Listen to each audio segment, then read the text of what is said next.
आज हम एक ऐसे विषय पर बात करने वाले हैं जो कई घरों की सच्चाई है। पति पत्नी में विवाद। शादी का रिश्ता बहुत ही खूबसूरती से शुरू किया जाता है, लेकिन धीरे धीरे कर कर विवादों तक आ जाता है। तो आज हम इस वीडियो के माध्यम से जानेंगे कि ऐसी कौन सी वजह है जिसकी वजह से ये जो शुरुआती रिश्ता है ये कहीं ना कहीं आगे जाकर ख़त्म होने लगता है। और उन्हीं सवालों के जवाबों के लिए हमारे साथ मौजूद है एस्ट्रोलॉजर जय कुमार जी। सर, बहुत बहुत स्वागत है आपका। नमस्कार जी। तो सर, मेरा पहला सवाल आपसे ये रहेगा कि पति पत्नी का रिश्ता जो है वो बहुत खूबसूरती से तय किया जी। जाता है और शुरू किया जाता है, जी। लेकिन इनमें विवादों का सबसे मुख्य कारण क्या है? देखिए, सबसे मुख्य कारण तो ये होता है, पहली बात तो ये कि आज पति और पत्नी दोनों जब इनकी शादी होती है, तो दोनों एक-दूसरे के लिए अनजान होते हैं। धीरे-धीरे वो एक-दूसरे में घुलते हैं, मिलते हैं। कभी-कभार तो क्या होता है कि दोनों एक-दूसरे की भावनाओं को समझ जाते हैं। लेकिन आजकल क्या होता है, जल्दी से वो लोग एक-दूसरे की भावनाओं को समझ नहीं पाते हैं। और जब एक-दूसरे की भावनाओं को नहीं समझ पाते हैं, तो उनके अंदर धीरे-धीरे डिस्प्यूट होने लगता है। क्योंकि वो एक-दूसरे की बातों को नहीं समझ पा रहे हैं, ना कुछ और, तो उसकी वजह से भी हो सकता है कि उन दोनों के बीच में डिस्प्यूट हो जाए। तो विवादों की शुरुआत कहाँ से होती है? विवादों की जो शुरुआत होती है, वो होती है कि दोनों एक-दूसरे को ना समझ पाना, दोनों के तालमेल नहीं मिल पाना, वहीं से विवादों की शुरुआत होती है, जो आगे चल कर के हो सकता है डी एंड तक भी लेके आ जाती है कि डाइवोर्स तक भी बात चली जाती है। तो क्या पति पत्नी में एक्सपेक्टेशन से भी रिश्ता कमज़ोर हो सकता है? बिल्कुल हो सकता है। देखो कि कभी-कभार क्या होता है कि इंसान अगर एक-दूसरे के साथ शादी की है उन्होंने, तो उम्मीद वो उसी से रखेगा। लेकिन कभी-कभार क्या होता है कि जितनी इंसान उम्मीद रखता है, उतना प्यार नहीं मिल पाता है, उतना मान-सम्मान नहीं मिल पाता है। एक तरफ से प्यार ज़्यादा हो और दूसरी तरफ से मान-सम्मान, प्यार कम होता ना, तो वहाँ पर भी लड़ाई-झगड़ा बढ़ने लग जाता है। आज के समय में हम देख रहे हैं कि शादी कहीं और, प्यार कहीं और। क्या ये भी विवाद का सबसे बड़ा कारण हो सकता है? देखो, मैं आपको एक छोटी-सी बात बताऊँ, अगर इंसान को अब जैसे कि आज मान लो पति-पत्नी हैं, उन दोनों के बीच में अगर अच्छा प्यार-प्रेम चलता रहे, तो मैं बोल रहा हूँ कि कोई थर्ड पर्सन उनके लाइफ में आएगा ही नहीं, क्योंकि उन दोनों का प्यार एक-दूसरे के लिए अच्छा रहेगा। लेकिन मैंने आपको एक बात बताई कि दोनों एक-दूसरे को समझ नहीं पाते हैं, दोनों के तालमेल नहीं बैठ पाते हैं आपस में, तो इंसान क्या करेगा? वो किसी दूसरे की तरफ डाइवर्ट होगा, चाहे वो औरत रहे या आदमी रहे। वो किसी थर्ड पर्सन की तरफ डाइवर्ट होगा और थर्ड पर्सन को लेकर के फिर उन दोनों के बीच में जो झगड़ा है वो भी ज़्यादा होने लग जाता है। अगर या तो उनको मालूम चल जाए कि कोई थर्ड पर्सन है, या फिर एक इंसान का किसी थर्ड पर्सन के लिए प्यार बढ़ जाता है, तो वो घर में प्यार नहीं दे पाता है प्रॉपर तरीके से, क्योंकि वो अपना टाइम, अपना समय, अपना प्यार उस थर्ड पर्सन को देता है। तो उसकी वजह से भी जो डिस्प्यूट है वो होने का चांसेस बहुत ज़्यादा होते हैं। तो शादी के शुरुआती दौर में रिश्ता ज़्यादा सेंसिटिव होता है? बिल्कुल, शादी का जो स्टार्टिंग जो टाइम होता है ना, वो एक मतलब एक दूसरे के लिए अनजान रहते हैं ना वो, इसलिए वो टाइम सोच समझ कर इंसान को हर तरीके से सोचना चाहिए कि क्या चीज़ अच्छी रहेगी, क्या नहीं रहेगी। और दूसरी बात कि उस इंसान को ये चीज़ भी सोचनी चाहिए कि हम अगर प्यार कर रहे हैं तो सामने वाला अपने से कितना प्यार कर रहा है। अगर वो ज़्यादा कर रहा है तो कोशिश करनी चाहिए हम भी उसको ज़्यादा प्यार दें, और कोशिश करनी चाहिए उसको हर तरीके से समझाने की, उसको हर तरीके से अपने सांचे में ढालने की कोशिश करनी चाहिए, ताकि जो प्यार है वो बढ़ता रहे और आगे चल के परेशानियाँ ना आए। तो छोटी छोटी बातें इतना बड़ा रूप कैसे ले लेती है? झगड़ा बढ़ने क्यों लगता है धीरे धीरे करके? देखो, आज की जो जनरेशन है, वो जनरेशन सेपरेट रहना चाहती है। वो नहीं चाहते हैं कि पेरेंट्स उनके साथ रहे, भाई है वो साथ रहे, वो सेपरेट रहना चाहते हैं। और आजकल ये भी बड़ा कारण हो सकता है लड़ाई झगड़ों का, कि इंसान सेपरेट रहना चाहता है लेकिन फिर भी उनको परिवार के साथ रहना पड़ता है। कुछ लोगों की थिंकिंग होती है कि वो सेपरेट ही रहे। और दूसरी बात ये कि जो आप बोल रहे हैं ना कि छोटी-छोटी बातों से लड़ाई झगड़ा, तो छोटी-छोटी बातें अगर छोटी रहे तभी उसको सॉर्ट आउट कर दे तो वो बातें बढ़ती नहीं है। लेकिन इंसान छोटी-छोटी बातों को इग्नोर करते चलता है ना, तो वो फिर छोटी-छोटी बातें एक दिन बड़ी हो जाती है और लड़ाई झगड़े का मेन कारण बन जाती है। तो ये कम्युनिकेशन गैप कैसे बढ़ने लगता है और क्यों बढ़ता है? देखो, इसमें अलग-अलग थिंकिंग होती है, अलग-अलग कारण हो सकते हैं। जैसे कि घर के अंदर छोटी छोटी बातों को इग्नोर कर देना, या फिर किसी थर्ड पर्सन का उन दोनों की लाइफ में आ जाना, या फिर बोला जाए तो आजकल जैसे मान लो कि वाइफ है उसकी सास से ना बनना, घर में दौरानी जेठानी का ना बनना, उनकी वजह से भी घर के अंदर क्या होता है कि मतलब एक पत्नी होती है वो हमेशा अपने पति से ही उम्मीद रखती है कि वो उसका साथ देगा, और वो अगर अपने हस्बैंड को सारी चीज़ें बताती है और बताने के बाद में अगर हस्बैंड उसको इग्नोर कर देता है तो उसकी वजह से भी हो सकता है कि डिस्प्यूट बढ़ने लग जाए। ये तो आपने बेसिक बात बताई, आप खुद एक जी। एस्ट्रोलॉजर है, तो अगर मैं एस्ट्रोलॉजी के नाम पर पूछूं तो क्या ग्रह का भी कुछ रोल होता है इसमें? बिल्कुल, देखो मैंने आपको पहले भी बताया और अभी भी आपको एक चीज़ बताता हूँ कि इंसान को शादी करने से पहले कुंडली का मिलान करना ज़रूरी होता है, और कुंडली मिलान में भी अगर उनके गुण अच्छे मिल रहे हैं तो शादी करनी चाहिए। अगर कुंडली मिलान के अंदर अगर गुण नहीं मिल रहे हैं तो वो शादी करना सही नहीं है मेरे हिसाब से, क्योंकि जहाँ तक ग्रह मिलते हैं वो शादी सक्सेस होती है, और बिना ग्रह मिलाए शादी करते हैं या ग्रह में उतार चढ़ाव रहता है उनके, और हम वो शादी कर लेते हैं जहाँ गुण मिलते ही नहीं है, फिर भी अपन अपनी जिद से शादी कर लेते हैं, तो वो शादी भी आगे चल के टूट सकती है और टूटती है। तो क्या काम का प्रेशर रिश्ते पे कितना असर डालता है? वो डिपेंड करता है सामने वाले के ऊपर कि काम का प्रेशर कितना डालता है, क्योंकि इंसान ने जब शादी की या एक दूसरे से प्यार करते हैं वो तो समय हर चीज़ के लिए रहना होना चाहिए। ऐसा नहीं है कि वो काम में ही समय दें, घर परिवार रिश्तेदारी में वाइफ के साथ बच्चों के साथ हर जगह पे उसको टाइम देना चाहिए। अगर वो टाइम टू टाइम अपने घर परिवार पे ध्यान दे रहा है, बीवी बच्चों पे ध्यान दे रहा है, या अगर पत्नी है वो अपने हस्बैंड पे ध्यान दे रही है, तो उन दोनों के बीच में प्यार बढ़ता ही है, घटता कभी भी नहीं है। तो क्या एक पार्टनर वाकई में बिजी होता है तब टाइम नहीं देता, या फिर वजह कुछ और भी होती है? देखो अलग अलग कारण होते हैं, हो सकता है वो बिजी हो सकता है उसकी लाइफ में कोई सेकंड पर्सन हो, या फिर हो सकता है कि वो इंसान सामने वाले को लाइक ही नहीं करता हो। कभी कभार ऐसा होता है कि आजकल के अरेंज मैरिज कर तो लेते हैं, लेकिन उनका प्यार कोई और ही होता है, फिर भी वो घर वालों के प्रेशर से मान लो या समाज की नज़र के अंदर मान लो वो शादी तो कर लेते हैं, लेकिन उन दोनों के बीच में प्यार वाइब मैच नहीं होती है, तो वो फिर वो भी डिस्प्यूट का कारण होते हैं, उन दोनों के बीच में भी दूरी आई आती है। तो दो लोग कैसे पता करें, मतलब क्या अगर दो लोग एक दूसरे को समझाएं मैं ऐसे ऐसे रहना चाहता हूँ और क्या आप इस तरह से मेरे साथ कंफर्टेबल हो सकते हैं, तो एक रिश्ते को ये भी तो बचा सकता है ना? देखो वो तो क्या होता है कि कभी कभार जैसे होता है कि जैसे मान लो अरेंज मैरिज हो गई, दोनों एक दूसरे को पसंद भी नहीं करते हैं, लेकिन उनके समाज में इज्जत मान मर्यादा वो सारी अच्छी होती है, और अगर लड़का और लड़की दोनों सोचने वाले होते हैं कि अब हमने शादी कर ली और अब हमको एक दूसरे के साथ ही रहना है, तो वो फिर दोनों आपस में बैठ कर के बातें करते हैं, सुलह करते हैं कि अपने को इस तरीके से रहना चाहिए, इस माहौल में रहना चाहिए, ताकि हम अपने घर परिवार की इज्जत बचा सके, हम दोनों भी एक दूसरे के साथ रह सके, और अगर हमारी वाइब्स मैच होने लग गई तो हम दोनों के बीच में प्यार भी बढ़ जाएगा। ऑरा बहुत बड़ी चीज़ होती है जी। ये बदला जा सकता है, क्योंकि बहुत से लोग होते हैं जो नेगेटिविटी का भी एक बहुत बड़ा वो होता है। देखो ऑरा हमेशा कुंडली पे डिपेंड करता है मेरे हिसाब से देखा जाए तो, और इंसान को वो सारी चीज़ें चेक करवाते रहना चाहिए और अपने आप के ऊपर भी ध्यान देना चाहिए, और सामने वाले के ऊपर भी ध्यान देना चाहिए कि किस सिचुएशन पे क्या कंडीशंस चल रही है, किस तरीके का माहौल चल रहा है, इंसान को उस माहौल में ढलना चाहिए, उस माहौल के अनुसार चलना चाहिए, ताकि क्या होता है वाइब्स मैच होती है और हर चीज़ सही रहती है ज़िंदगी के अंदर। कहते हैं एक औरत घर को स्वर्ग बना देती है, जी। और वो चाहे तो उसी घर को नर्क बना सकती है। देखिए ये सब हकीकत चीज़ होती है, क्योंकि औरत को एक माता का रूप माना जाता है, ठीक है।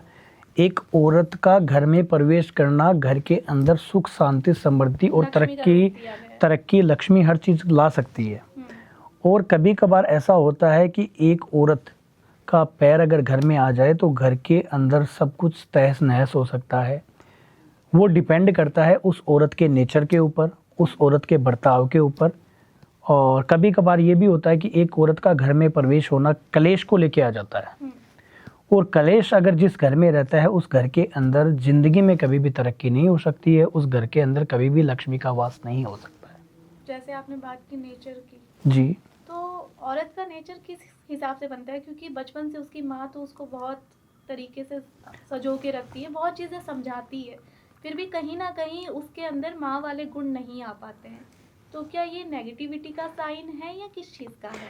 देखो मैं आपको एक छोटी सी बात बताऊं, आपने बोला कि माँ की परवरिश से आती है बेटी, है ना।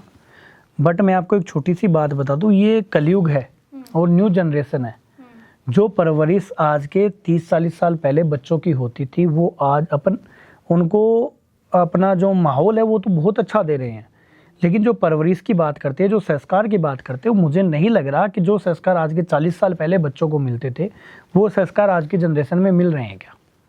आज की जनरेशन में बच्चा एक फ्री माइंड होकर के रहना चाहता है, वो काम के प्रेशर में नहीं रहना चाहता है, ठीक है ना। और दूसरी बात ये होती है कि एक उस लड़की का नेचर भी डिपेंड करता है कि उसका नेचर क्या है। ये तो है नहीं कि इस दुनिया में जितनी भी लड़कियां हैं सभी का नेचर एक जैसा है। जब ग्रह ही एक जैसे नहीं होते किसी इंसान के, अगर 5 मिनट का भी डिफरेंस हो जाता है तो ग्रह ही चेंज हो जाते हैं इंसान के, तो नेचर तो अलग बात है। तो अगर मैं बात करूं पति पत्नी के बीच में ईगो की, क्या ईगो इंसान का सबसे बड़ा दुश्मन होता है? देखो, ईगो तो सबसे बड़ा दुश्मन हर चीज़ का ही है, पति पत्नी में ही नहीं बल्कि फ्रेंड सर्कल में भी देखो तो ईगो एक दुश्मन की तरह काम करता है इंसान की। ईगो अगर किसी इंसान के अंदर है ना, तो मेरे हिसाब से वो इंसान किसी भी इंसान के साथ लंबे टाइम तक नहीं रह सकता है। और ईगो का एक छोटा सा एग्जांपल मैं आपको देता हूँ कि आजकल क्या होता है कि पहले हाउसवाइफ होती थी, आजकल सब जॉब करने वाले या फिर खुद अपना बिजनेस करने वाली औरतें भी हैं। कभी कभार क्या होता है कि ऐसा रिश्ता हो जाता है कि एक आदमी जो है वो कम सैलरी पे काम कर रहा है और उसे 4 गुना सैलरी अगर वो एक लड़की कमा रही है, तो वो लड़की के अंदर बहुत ज़्यादा ईगो आ जाएगा और वो ईगो भी पति पत्नी के अंदर डिस्प्यूट का कारण बनता है अगर वो लड़की समझदार नहीं है और उसके अंदर ईगो ज़्यादा है। तो जैसा कि हम देखते आ रहे हैं, सुनते भी आ रहे हैं, आप खुद एक मेल है, तो क्या मेल ईगो ज़्यादा होता है? देखिए, मेल ईगो ज़्यादा नहीं होता, ना ही अपन बोले तो फीमेल में ईगो ज़्यादा होता है। वो डिपेंड करता है कि सिचुएशन किस तरीके की है। और रही बात कि आजकल कुछ नेगेटिव चीज़ें भी ऐसी होती है कि अगर किसी औरत पे होती है तो आदमी को ऐसा लगता है कि इस औरत में ईगो ज़्यादा है, और वही चीज़ें अगर नेगेटिव आदमी में होती है, आदमी के ऊपर कर दी जाती है, वो होती है, तो औरत को ये लगता है कि इस आदमी के अंदर ईगो ज़्यादा है। और इमोशनल सिचुएशन की मैं बात करूं या इमोशनल दूरी की मैं बात करूं, तो ये भी क्या डिस्प्यूट का सबसे बड़ा रीज़न है कि अगर 2 लोगों के बीच में इमोशनली कम्युनिकेशन गैप आ गया हो या रिश्ते को एक सही डायरेक्शन में नहीं लेकर जा रहे हैं तो? देखिए, इमोशनल गैप की बात ये है कि इंसान आज के टाइम पे इतना बिजी हो चुका है ना कि वो थिंकिंग कम करता है, क्योंकि एक दिन के अंदर वो जॉब पे जाना, कभी कभी किस चीज़ पे ध्यान देना, उसके अंदर क्या होता है कि कभी कभार इंसान इमोशंस को भूल जाता है और वो टाइम भी कम देने लग जाता है, सामने वाले की फीलिंग भी नहीं समझ पाता, क्योंकि बिजी लाइफ है आज की। पहले इंसान लंबे टाइम तक सोते थे, आजकल इंसान को सोने का टाइम भी कभी कभार ही होता, 4-5 घंटे का ही मिलता है, ठीक है ना। तो मैं यही बोलूँगा कि इमोशंस अगर है इंसान दोनों के बीच में, तो इमोशंस को समझना चाहिए, इंसान को समझना चाहिए कि वो किस वजह से अपने से इमोशंस से नहीं जुड़ पा रहा है या जुड़ रहा है, वो कम टाइम के लिए जुड़ रहा है, तो वो उस चीज़ को सोचना चाहिए। तो क्या सही साइलेंट ट्रीटमेंट देना सही है? बिल्कुल साइलेंट ट्रीटमेंट देना सही है। और अगर इंसान को कभी ये लगे कि जैसे हस्बैंड वाइफ के अंदर या दूरियां आ रही है या फिर एक दूसरे को समझ नहीं पा रहे हैं, तो उन लोगों को उपाय भी काफ़ी होते हैं, वो उपाय भी करवा सकते हैं, उनके ज़रिए भी सारी चीज़ें ठीक होती है। और आजकल तो आपको पता ही है थर्ड पर्सन का भी, तो थर्ड पर्सन का इश्यूज भी बहुत लोगों में हो जाता है, क्योंकि आजकल लोग जॉब करते हैं, फ्रेंड्स के साथ अपना टाइम बिताते हैं, ठीक है, तो वहाँ पर भी उनका अटैचमेंट हो जाता है, तो ऐसी कोई प्रॉब्लम्स भी होती है तो उस चीज़ का भी आराम से सॉल्यूशन हो जाता है, ताकि उन दोनों की वाइब्स मैच खानी लग जाए और दोनों में जो प्रॉब्लम्स है वो भी सॉल्व हो जाए। लेकिन कहीं ना कहीं साइलेंट एनर्जी आपके रिश्ते को वीक कर रहा होता है, तो साइलेंट ट्रीटमेंट मेरे हिसाब से तो नहीं देना चाहिए। देखिए, आपके हिसाब से नहीं देना चाहिए, बट अगर साइलेंट ट्रीटमेंट से भी अगर इलाज नहीं हो रहा है तो और भी काफ़ी चीज़ें होती है, लाइक मैंने आपको पहले भी बताया कि कुंडली का मिलान कर करके भी, ग्रहों की वजह से अगर ये परेशानी हो रही है तो ग्रहों का इलाज कर करके, या फिर वशीकरण के जरिए, या फिर और भी काफ़ी चीज़ें होती है, अलग अलग सात्विक पूजाएं भी होती है कि दोनों का मन मिले, ऐसी भी पूजाएं होती है कि दोनों का मन मिलने लग जाए, या काफ़ी उपाय भी होते हैं जो हम लोगों को सजेस्ट करते हैं। अगर वो इंसान अगर उन उपाय को फॉलो करता है तो सारी चीज़ें ठीक होती हैं। तो वो शक और मिसअंडरस्टैंडिंग क्या धीरे धीरे रिश्ते को खोखला कर देते हैं? देखिए, आज की जनरेशन के अंदर शक और मिसअंडरस्टैंडिंग की बात करें तो 99% जो रिश्ते ख़राब हो रहे हैं वो शक और मिसअंडरस्टैंडिंग की वजह से ही ख़राब हो रहे हैं। उसका कारण ये है, जनरेशन ऐसी हो चुकी है कि अपना फ्रेंड सर्कल जैसे मेल पर्सन है उनका फीमेल पर्सन में भी फ्रेंड सर्कल होता है, और फीमेल पर्सन है उसका मेल पर्सन में भी फ्रेंड सर्कल होता है। अब इंसान को एक विश्वास रखना चाहिए, लेकिन आज की जनरेशन क्या है कि विश्वास नहीं रखती है। वो बार बार में सवाल करते हैं एक दूसरे से, तुम उसके साथ था या तू उसके साथ थी, ऐसे सवाल होते हैं। उन सवालों को लेके धीरे धीरे उनमें मिसअंडरस्टैंडिंग हो जाती है, और मिसअंडरस्टैंडिंग होने के साथ साथ ही एक दूसरे का माइंड भी डाइवर्ट होने लग जाता है। मिसअंडरस्टैंडिंग को खत्म करना चाहिए, बढ़ाना नहीं चाहिए ना? बिल्कुल, मिसअंडरस्टैंडिंग को ख़त्म करना चाहिए। हमें ये चीज़ सोचनी चाहिए कि जो ये रिश्ते में दरार जहाँ से स्टार्ट हो रही है वो किस वजह से स्टार्ट हो रही है।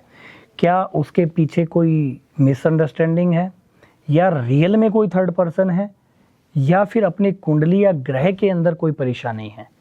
लेकिन जो मिसअंडरस्टैंडिंग की वजह से अगर रिश्ता ख़राब हो रहा है तो इंसान को एक दूसरे पे विश्वास रखना चाहिए, और जो मिसअंडरस्टैंडिंग हो रही है उसको दूर करनी चाहिए।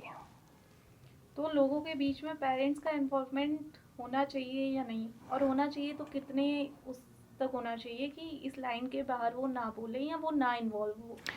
देखो, मैं आपको एक छोटी सी बात बताऊं कि आपने एक बात बोली कि पेरेंट्स का इन्वॉल्व होना। जब हमें पैदा ही पेरेंट्स ने किया है तो हम उनको तो दूर कर ही नहीं सकते हैं। और जहाँ तक अगर अपन शादी के बाद पेरेंट्स के साथ रह रहे हैं तो वो परिवार सुखी परिवार होता है, और सेपरेट जो लोग रहते हैं मेरे हिसाब से वो परिवार सुखी परिवार नहीं है। हो सकता है काफ़ी लोग सेपरेट रह कर के भी खुश रहते हैं, बट एक परिवार जो होता है ना, परिवार मीन्स फैमिली। फैमिली किसे बोलते हैं? जिस परिवार में माँ बाप हो, भाई बहन हो, हर रिश्ता हो उसके अंदर, उसी को पता चलता है कि रिश्ते किसे कहते हैं, रिश्ते कैसे निभाए जाते हैं, महत्व क्या है रिश्तों का, वो सारी चीज़ें उन्हीं को ही पता होती है। लेकिन बहुत से घरों में हमने देखा है कि मेन जो कलेश होता है वो भी कहीं ना कहीं पेरेंट्स की वजह से, आपकी वाइफ आपसे कर रही होती है या आपकी मम्मी आपसे कर रही होती है, तो ऐसा क्यों होता है? देखो, ऐसा इसलिए होता है कि मैंने आपको बताया कि आजकल की जो काफ़ी जो औरतें होती है या लड़कियां होती है वो सेपरेट रहना पसंद करती है। तो वो, अब देखो, माँ बाप है, माँ बाप उनको कुछ अगर सही गलत बोलते हैं और वो उनको इग्नोर करती है तो वो गलत होता है। उनको ये समझना चाहिए कि आज मैं अपने माँ बाप को छोड़ के आई हूँ, लेकिन जिस घर में आई हूँ वो मेरे माँ बाप ही है, और उनका माँ बाप की तरह अगर उनके साथ ट्रीट करे तो हो सकता है वो माँ बाप भी उसको अपनी बेटी की तरह ट्रीट करेंगे, और अच्छा माहौल रहेगा घर के अंदर। तो इंसान को सारी चीज़ें सोच समझ करके करनी चाहिए, ये सारी चीज़ें। सोशल मीडिया की अगर मैं बात करूँ तो सोशल मीडिया मैरिड लाइफ को कितना प्रभावित करता है? देखो, सोशल मीडिया तो मैरिड लाइफ को ही नहीं, हर चीज़ को, हर जनरेशन को मतलब प्रभावित कर ही रहा है। आज 3 साल का बच्चा भी अगर खाना भी खा रहा है या दूध भी पी रहा है तो वो फ़ोन हाथ में लेकर के पीता है, ठीक है ना। और रही बात सोशल मीडिया की, तो सोशल मीडिया भी एक ऐसा ज़रिया बन चुका है, क्योंकि सोशल मीडिया के ज़रिए लोग कहाँ से कहाँ बैठे एक दूसरे से कनेक्ट हो जाते हैं, और कनेक्ट होने के बाद में कभी कभार तो ऐसा भी हो जाता है कि उन दोनों की दोस्ती या प्यार ऐसा बढ़ जाता है कि वो लोग घर पे ध्यान ही नहीं दे पाते हैं। वो भी एक बहुत बड़ा कारण है। आप एस्ट्रोलॉजर है तो हस्बैंड वाइफ के कितने ऐसे केस आए होंगे जिसमें उन्होंने कई तरह की प्रॉब्लम्स बताई, और वो कौन कौन सी परेशानियां होती है? देखो, आजकल मेरे पास काफ़ी केसेज आते हैं। जैसे मान लो कि मैं एक छोटा सा किस्सा बताता हूँ कि शादी को 10, 12, 15 साल हो गए थे लगभग अराउंड, और 15 साल से दोनों एक दूसरे के साथ रहते थे, अच्छे से रहते थे, प्यार करते थे। लेकिन इंसान काम में बिजी हो गया, बिजी होने की वजह से वो अपनी वाइफ को टाइम धीरे धीरे कम देने लग गया। तो उस वाइफ के मन में ये आ गया कि ये इंसान मेरे से दूर हो रहा है। दूर होने की वजह से वो, उस औरत का जो संपर्क है वो किसी दूसरे इंसान के साथ हो गया। दूसरे इंसान के साथ होने की वजह से वो अपने हस्बैंड पे कम ध्यान देने लग गई, और धीरे धीरे घर में क्लेश इतना बढ़ गया कि दोनों की डाइवोर्स तक बात चली गई। फिर उस इंसान का मेरे पास फ़ोन आया कि सर ऐसी ऐसी परेशानी हो रही है, हम दोनों एक दूसरे से बहुत ज़्यादा प्यार करते थे, लेकिन आज कंडीशन ये हो गई है मेरी वाइफ मुझे तलाक देना चाहती है। तो मैंने सारा देखा, देख करके पता चला कि कोई थर्ड पर्सन उसकी लाइफ में आ रहा है। तो मैंने उनको सारी चीज़ें समझाई, समझाने के बाद में उन्होंने बोला सर इस चीज़ का मुझे उपाय चाहिए, मैं मेरी वाइफ के बिना नहीं रह सकता हूँ। तो मैंने उनको कुछ उपाय बताए, कुछ अनुष्ठान बताए, वो उन्होंने किए। करने के बाद में वो थर्ड पर्सन उससे दूर हो गया, आज दोनों खुशी खुशी रह रहे हैं। और भी परेशानियाँ आती है, जैसे कि कुछ लोग होते हैं वो अपने सास ससुर से परेशान रहते हैं। कुछ लोग होते हैं जो ये चाहते हैं कि हम घर में रह तो रहें फैमिली के साथ में, लेकिन हमें सेपरेट रहना है। ये भी परेशानी आती है। फाइनेंशियल प्रेशर कितनी बड़ी वजह बनता है विवाद की? देखो फाइनेंशियल की बात करें तो आज के टाइम पे पैसा सबसे ज़्यादा इम्पोर्टेंट हो चुका है। रिश्ता किसी से भी हो, लेकिन फाइनेंशियल प्रॉब्लम अगर इंसान की सही रहती है तो वो इंसान मेंटली फिट रहता है, क्योंकि उस चीज़ को स्ट्रेस नहीं रहती है, वो मेंटली फिट रहता है तो फिर वो रिश्ते अच्छे से निभा सकता है। अगर फाइनेंशियल सिचुएशन ही उनकी अगर सही नहीं रहेगी तो इंसान के मन में स्ट्रेस रहेगा, फिर उसको हर एक इंसान वो चुभने लगता है जो उसके नज़दीक होता है, चाहे वो जैसे हस्बैंड के वाइफ हो या वाइफ के पास हस्बैंड हो, वो दोनों एक दूसरे के चुभने लग जाते हैं, दोनों के बीच में दरारें होने लग जाती है। कभी कभी लड़कियां अगले घर में जाके सेटल भी नहीं हो पाती है। हाँ बिल्कुल, ये भी कि वो बचपन से उनको इतना पैम्पर किया जाता है कि वो कंफर्ट जोन उनको शायद आगे नहीं मिल पाता। देखो कभी कभार क्या होते हैं कि कुछ रिश्ते ऐसे हो जाते हैं, जैसे एक लड़की है वो अच्छे खासे परिवार से हैं, जहाँ पे उनका फाइनेंशियल स्ट्रेंथ भी बहुत अच्छी खासी थी, लेकिन उसका जो रिश्ता है वो किसी ऐसे घर में हो जाता है कि जिनकी फाइनेंशियल सिचुएशन है वो डाउन रहती है। रिश्ते परफेक्ट नहीं होते, लेकिन उन्हें सही समझ और कोशिश से परफेक्ट बनाया जा सकता है। आई होप आज की बातचीत आपके लिए कहीं ना कहीं मददगार रही होगी। अगर आपके कोई सवाल है या कोई कन्फ्यूजन है तो कमेंट में साझा करें, और किसी ना किसी एस्ट्रोलॉजर से एक बार अपनी कुंडली ज़रूर चेक करवाएं, क्योंकि कहीं ना कहीं विवादों का मुख्य कारण हो सकता है कि कुंडली में कोई दोष बैठा हो।